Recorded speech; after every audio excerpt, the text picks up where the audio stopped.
اللہ تعالیٰ نے اپنے نبی حضرت سلیمان علیہ السلام کو یہ علم بخشا تھا کہ آپ کسی بھی چرند پرند سے بات کر سکتے تھے۔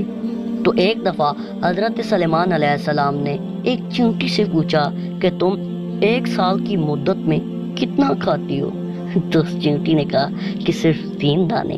تو بس آپ علیہ السلام نے اسی چیونٹی کو پکڑا اور ایک ڈبے میں رکھا اور 3 دانے اس کے ساتھ رکھ دیے۔ 1 سال گزرنے کے بعد حضرت سلیمان علیہ السلام نے ڈبے کو کھول کر دیکھا تو چیونٹی نے 3 دانوں میں سے آدھے کو کھایا اور آدھا باقی رکھا۔ آپ علیہ السلام نے تعجب کیا اور اس چیونٹی سے پوچھا کہ ایسا کیوں؟